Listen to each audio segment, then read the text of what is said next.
Hello guys, आज करते हैं question number 3 of exercise 3.1. The cost of 2 kg of apples and 1 kg of grapes on a day was found to be 160 rupees.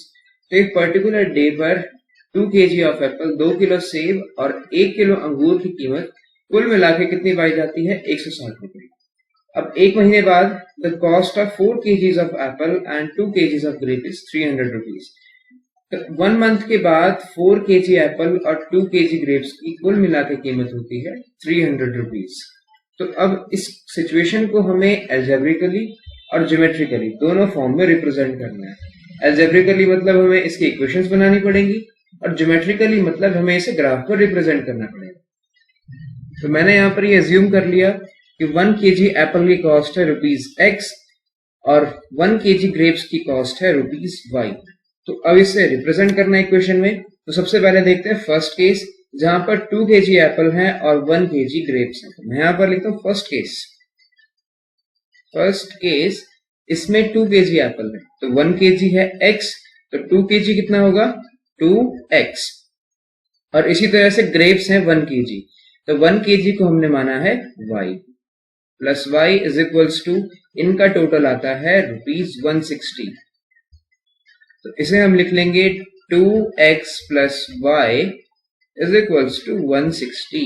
तो ये हो जाएगी हमारी फर्स्ट इक्वेशन। अब इसी तरह से मैं सेकंड केस भी लेता हूं। सेकंड केस, इसमें एक महीने बाद 4 kg एप्पल और 2 kg ग्रेप्स की कलेक्टिवली कॉस्ट हो चुकी है 300 रुपीज। इन्हें ऐड करने पर 300 रुपीज की कॉस्ट आती है। तो 1 kg एप्पल है x, तो 4 kg हो जाएंगे 4x। इसी तरह से 1 kg ग्रेप्स की कॉस्ट है y, तो 2 kg की हो जाएगी 2y इज इक्वल्स टू 300। तो ये हो जाएगी हमारी सेकंड इक्वेशन। तो हमने एल्जेब्रिकली तो रिप्रेजेंट कर दिया, लेकिन अब हमें करना है ज्योमेट्रिकली रिप्रेजेंट। तो ग्राफ पर रिप्रेजेंट करने के लिए इन इक्वेशंस का हमें एटलीस्ट 2 सॉल्यूशंस निकालने पड़ेंगे। तो ये है फर्स्ट इक्वेशन। अब इसके 2 सॉल्यूशंस हमें निकालने हैं।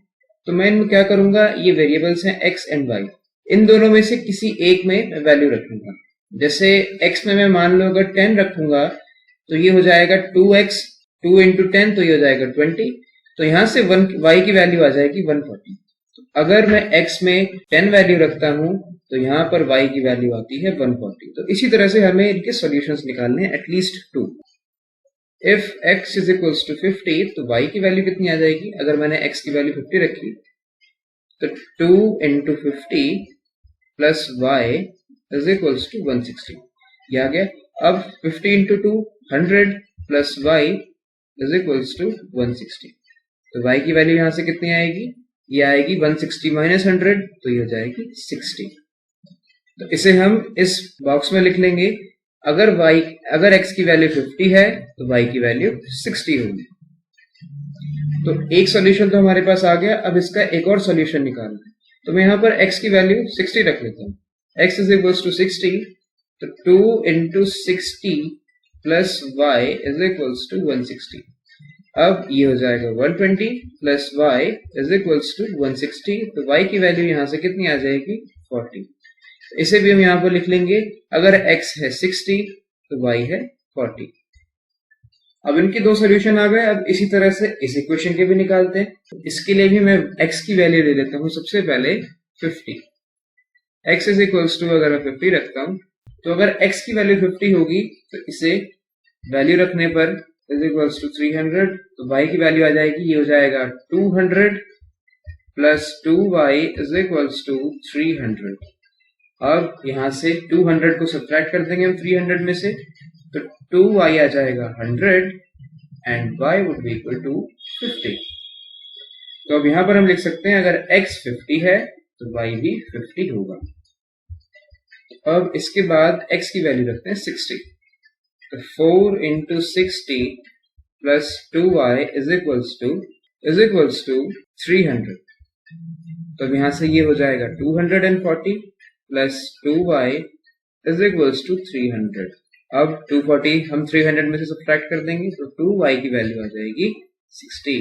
तो अब यहां से आप y की वैल्यू निकाल सकते हैं, ये हो जाएगी 30। तो अब x अगर हमने 60 रखा तो y की वैल्यू आई 30। तो ये हमारे दोनों इक्वेशंस के दो दो सॉल्यूशंस आ चुके हैं। अब इन्हें हम ग्राफ पर रिप्रेजेंट करेंगे। तो ये हमारे पास ग्राफ है और ये दोनों इक्वेशंस के दो दो सॉल्यूशंस है। इन्हें अब हमें इस ग्राफ पर रिप्रेजेंट करना है।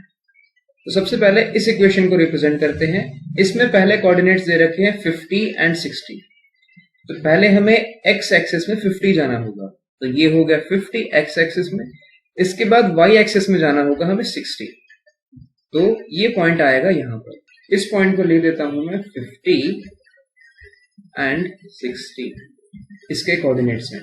अब इसके बाद है यहाँ पर कोऑर्डिनेट 60 एंड 40। तो पहले x में हम 60 जाएंगे, ये आगे 60, अब y में हम 40 जाएंगे। तो ये 60 है तो 40 यहाँ पर आएगा, तो ये पॉइंट होगा यहाँ पर। तो इसे भी मैं लिख देता हूं 60 एंड 40। अब इन दोनों पॉइंट्स को हम ज्वाइन कर देंगे। इस तरह से मैंने इन दोनों को इस लाइन से ज्वाइन कर दिया। तो इस तरह से हम रिप्रेजेंट करते हैं एक इक्वेशन को। अब इसी तरह से हम इस इक्वेशन को देखते हैं। इससे कोऑर्डिनेट्स है 50 एंड 50। तो पहले हम x में जाएंगे 50, फिर y में जाएंगे 50। तो ये पॉइंट आएगा यहां पर, इस जगह पर ये पॉइंट आएगा, और इसे मैं लिख देता हूं 50 एंड 50। ये जाएगा 50 एंड 50। अब इसके बाद दूसरा कोऑर्डिनेट्स है इसके 60 एंड 30। x एक्सिस में हम आ गए यहां पर, और 30 यहां पर होगा। ये रहा ये पॉइंट, इसे मैं लिख देता हूं 60 एंड 30। अब इन दोनों को भी हम ठीक इसी तरह ज्वाइन कर देंगे। तो इस तरह से मैंने इन दोनों पॉइंट्स को ज्वाइन कर दिया। तो अब आप यहां पर लिख भी सकते हैं, ये कौन सी इक्वेशन है? ये है 4x + 2y = 300। और ये जो रेड वाली है, ये कौन सी इक्वेशन है जो रेड लाइन से बनाई गई है? ये है इक्वेशन 2x + y = 160।